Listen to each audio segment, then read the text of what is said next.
nothing beats like the experience of being face to face with other people, especially other founders or other people that are building similar things to you. But my name is Patrick Burton. I'm the CEO and co-founder of ViddyScribe.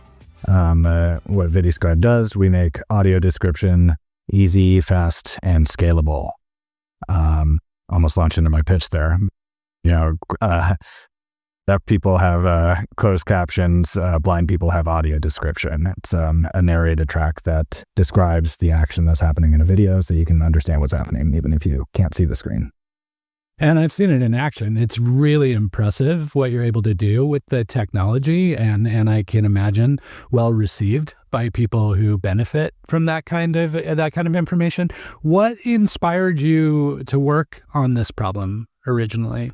My background is in video production. I ran a creative agency in Los Angeles for about 10 years. It was called Space Dog Media.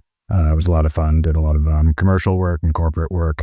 But about almost 4 years ago now, my wife and I moved up here to Portland, where I sort of pivoted my career into accessibility and assistive tech specifically. I started volunteering at a charity for the blind.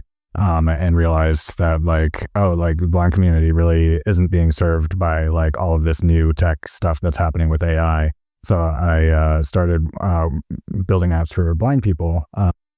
Then it was actually through that same partnership with the charity that I tried to make them a video, or I did make them a video, and then I tried to add audio description to it.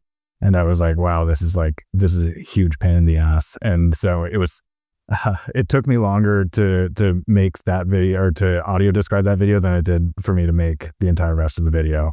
So it was 2024. I figured closed captioning has been solved for 10 years at this point. There's got to be some AI audio description tool. I typed it into Google and there was nothing. So my co-founder and I, we teamed up. I was already working with him on a different startup navigation app for blind people. So we teamed up to build ViddyScribe. And now we're here. Awesome. And I will tell the folks listening, I've had the opportunity to see a few of your videos, and the production quality, your skills showed through in the production quality of the videos for ViddyScribe. So if folks have the chance to check those out, I highly encourage them to do that. Shifting gears just a little bit, I often find founders are the best mentors for other founders or potential would-be founders.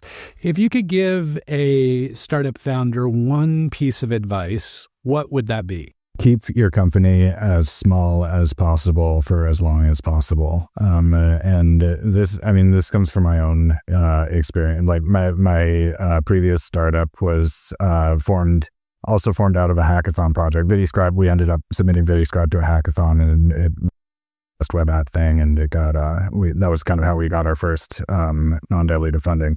But my previous startup was also born out of a hackathon project where I had 4 other team members, and we all decided that weekend to go into business together. And didn't realize that I was essentially getting myself into a polyamorous marriage with 4 people that I had just met.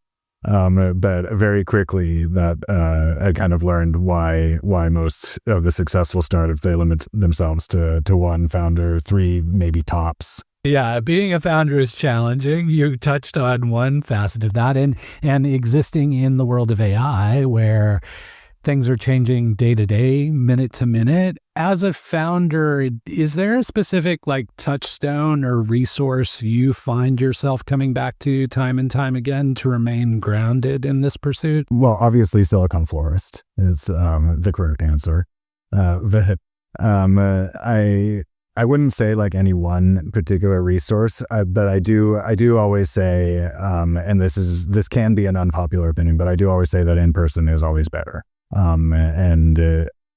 understand COVID is still a thing in spite of what you may hear. That's a very real thing. And accessibility wise also, virtual meetings are great. Virtual get-togethers are great. But what I have found is nothing beats the experience of being face to face with other people, especially other founders or other people that are building similar things to you. But But even adjacent communities, that having that face-to-face interaction, it just hits in a different way, and will pay dividends in unexpected ways. So getting yourself out there to as many like networking events, or even just like hanging out with people that you may have met from those networking events, and keeping an open mind that like any connection that you make could potentially lead into something that you wouldn't even imagine. That's kind of what I would call my touchstone. No, I love that. And I fully agree. There's something about being together in real life where the random connections happen, or accidental collisions that wouldn't otherwise happen, that are kind of magical, especially in the startup world. Finally, I really appreciate you being here and sharing your insights. How can we be most helpful to you and ViddyScribe right now? Yeah, thanks for asking. So I guess there's a few different things I could plug. Firstly, like anybody that's listening, especially founders, if you want to connect with like-minded founders, especially if you're building something like for social impact, but even if not, like even if you're just like building something cool, even if it's something that has nothing to do with technology, my LinkedIn's open. It's LinkedIn/in/spacedog. Happy to connect with anyone. If you happen to be working in accessibility, if you happen to be part of an accessibility organization, ViddyScribe has a community partner program where we offer significant discounts and collaborations with other like-minded organizations. We specifically, this could potentially derail us into a much longer conversation, but I do like, if anyone listening happens to be have a history of doing audio description, working in audio description, like I've been trying to connect with professional audio describers that have been using the classic workflow, the one that I said is a pain in the ass. I'm trying to connect with those folks, and there's for a variety of reasons, most of them being AI, it's been difficult for me to get a conversation with some of these folks, and that's not everybody. Like some of ViddyScribe's most loyal users are professional audio describers, and those relationships have been great. But we're really trying to build in tandem with the community. We build side by side with the blind community. We have 5,000 blind users across the world that we're collaborating with and engaging with and getting their feedback to improve ViddyScribe's outputs. But we also want to be building with, we don't want to be building against the existing market for audio description. We really want to be building together. And last thing, sorry, the charity that I've collaborated with, I worked there part-time while I was trying to get my other startup off its feet. It's called the Whole Foundation and Learning Center for the Blind. It's based in Sandy, Oregon.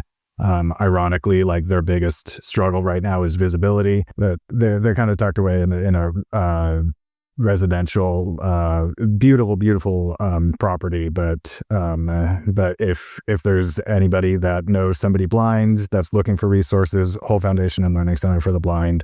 It's hullflc.org is their website, and they're a great resource for anybody that may be struggling with that. Well, Patrick, thank you so much for carving out the time. We know you're busy, so we'll let you get back to it.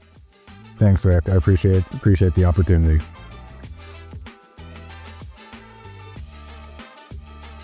Do you have a startup story to tell? I would love to hear from you.